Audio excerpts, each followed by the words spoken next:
You are going to be so excited to hear about this new Instagram update, grid pinning. You can now pin up to 3 grid posts on the top of your profile, which means there's more ways to strategically optimize your profile for new people and current people in your audience. These 3 posts that you pin to your grid can be live video replays, they can also be feed posts, of course, and any reels that are shared to the feed.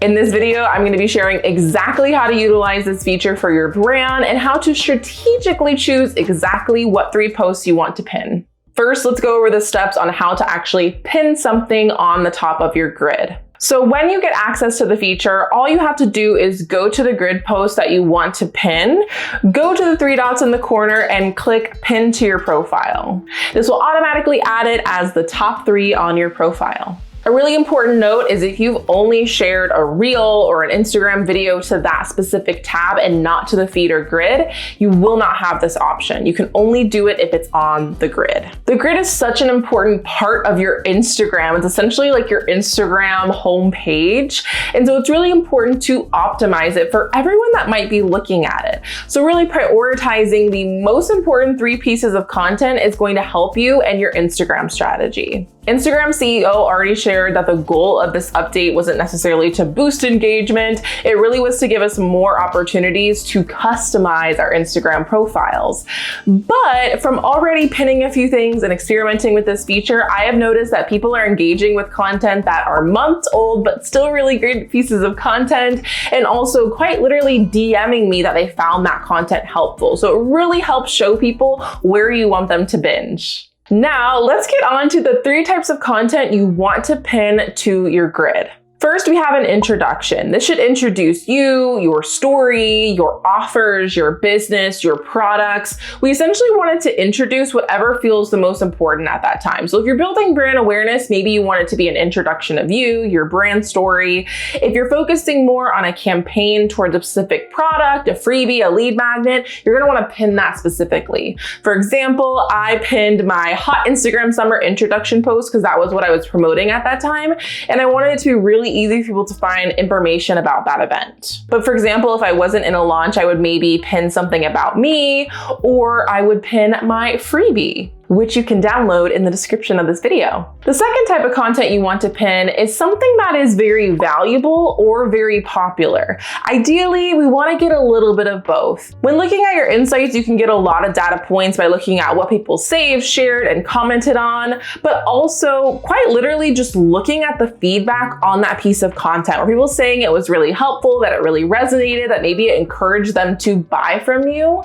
This is a really great indicator that it's something you're going to want to prioritize at the top of your grid. And third, you want to answer any frequently asked questions. So you really want to lean into what are things that people need to know as soon as they get to your profile, especially if there's a little bit of educating needed with your specific industry. For example, my friend Barry, she is a period coach, and a lot of people don't even know what cycle syncing is or what the 4 phases of your period actually is. So she focuses the pinned content on her grid to essentially answering all of those frequently asked questions. This could also just be something you're commonly getting DMs or comments about. For me, people are constantly asking, do I prefer short or long captions, or how to batch content? So that's really how I prioritize not only my most popular and valuable content, but what are the pieces of content that people are wanting to know the most about right off the bat. I know it can be really hard to figure out what content to post, especially when you create a lot of content. So I wanted to kind of go through my thought process on the 3 posts that I decided to pin,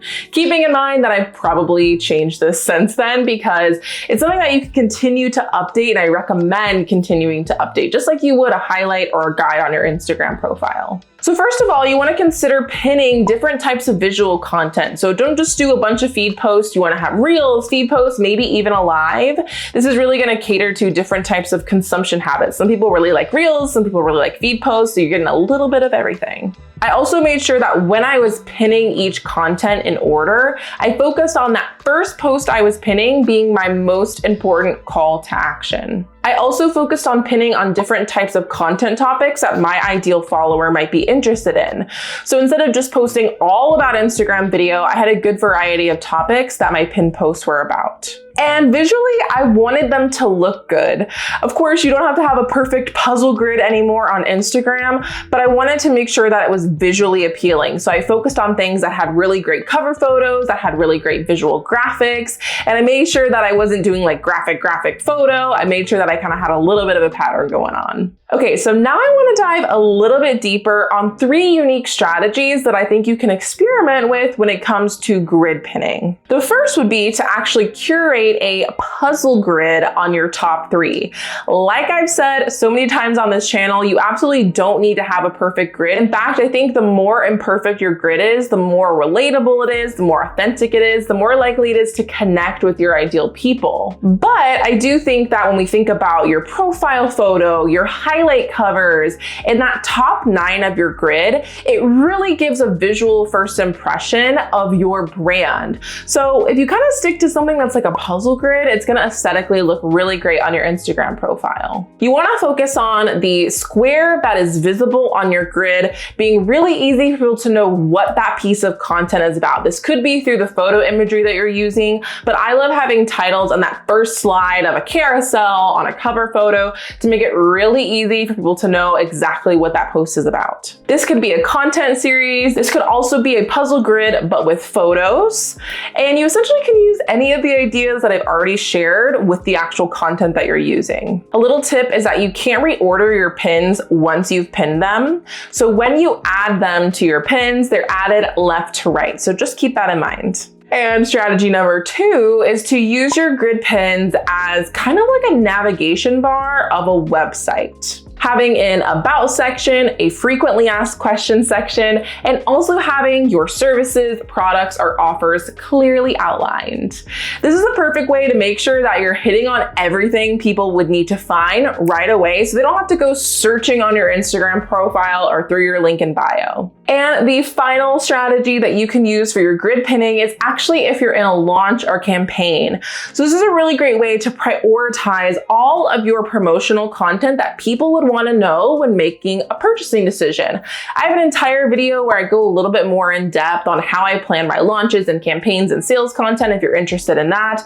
But I'm going to give you a few ideas of what you would want to pin at the top when it comes to your sales campaign content. Keep in mind, this really depends on your specific products and offers. For example, if you have physical products, you might want to visually display your signature products at the top or show your signature product used in a bunch of different ways. But if you have something that's like a high ticket program or service, maybe you're going to want to lean more into social proof. So totally depends on your offer. One way to do it is actually to have only one pin and it be a complete offer or product breakdown.